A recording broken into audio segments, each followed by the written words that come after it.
तो hello guys, welcome back to my channel. तो guys आज हम बात करने वाले हैं कि आखिर आप अपनी खुद की स्ट्रेटजी कैसे बना सकते हो। अगर गाइज आप अपनी खुद की स्ट्रेटजी बनाना चाहते हो तो सबसे पहले आपको मार्केट को बेसिक से एडवांस तक सीखना होगा, जिसमें आपको लगभग 2 से 3 महीने लगने वाले हैं। उसके बाद में आपको लाइव चार्ट को देखना स्टार्ट करना पड़ेगा। जैसे जैसे आप लाइव मार्केट में बैठते हैं वैसे वैसे आपको मार्केट की नेचर का पता चलता है।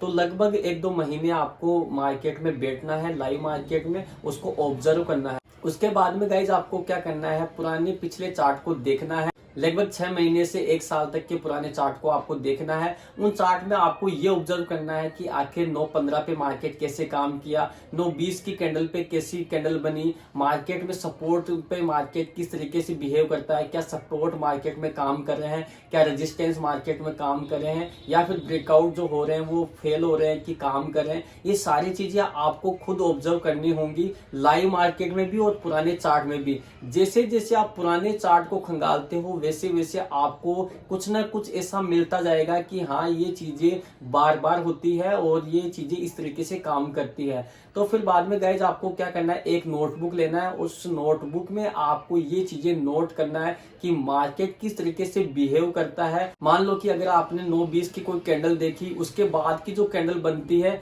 वो मार्केट में ब्रेकआउट के बाद सक्सेसफुल होती है, तो आपको ये लिखना पड़ेगा कि हाँ, इस तरीके से मार्केट में ये वाली कैंडल बनती है और इस कैंडल के बाद में मार्केट इस तरीके से बिहेव करता है। तो गाइज मान लेते हैं कि आपने खुद की स्ट्रेटजी तो फाइंड कर ली, लेकिन उसके बाद में सबसे इंपॉर्टेंट आपको काम क्या करना है, आपको ये देखना है कि उसकी विनिंग प्रोबेबिलिटी कितनी आ रही है। जैसे मान लो कि आप 10 दिन उसमें ट्रेडिंग करते हो और आपको रिजल्ट मिलता है 6 से 7 बार। इसका मतलब जो आपकी स्ट्रेटजी की एक्यूरेसी है वो 60 से 70% है, तो वो एक अच्छी स्ट्रेटजी मानी जाएगी। अब काफी लोग ऐसे भी होंगे जिनके ये क्वेश्चन होंगे कि सर अगर 50% किसी स्ट्रेटजी की एक्यूरेसी है तो क्या वो अच्छी स्ट्रेटजी नहीं है। नहीं गाइज, ऐसा बिल्कुल नहीं है। उसमें फिर आपको ये देखना पड़ेगा कि जब आपकी स्ट्रेटजी में आपका सेटअप बनता है तो कितना वो टारगेट देखे जाता है। जैसे अगर आपका सेटअप में 1:1 मिलता है कि 1:2 मिलता है या 1:3 टारगेट मिलता है, ये सारी चीजें आपको देखनी पड़ेंगी। अगर आप 100 रुपए का स्टॉप लॉस लेते हो तो क्या आपको टारगेट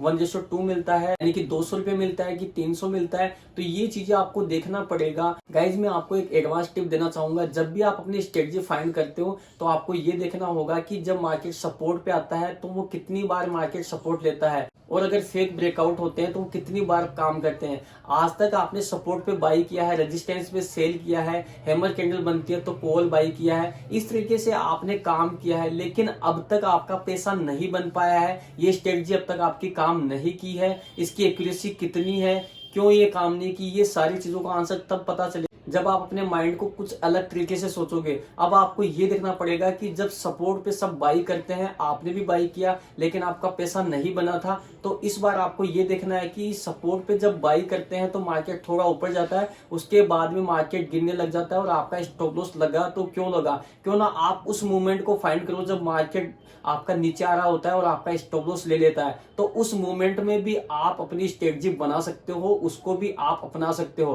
तो इस तरीके से आपको थिंकिंग रखनी होगी जब आप अपनी स्ट्रेटजी बनाते हो। अगर इस तरीके से आप अपनी स्ट्रेटजी को फाइंड करोगे तो डेफिनेटली आपको जल्दी अपनी स्ट्रेटजी मिलेगी और डेफिनेटली मिलेगी। तो आई होप गाइज इस वीडियो में आपको समझ में आ गया होगा कि आपको खुद की स्ट्रेटजी कैसे फाइंड करना है। वीडियो अच्छी लगी तो वीडियो को लाइक करें, चैनल को सब्सक्राइब करें। जय हिंद, वंदे मातरम।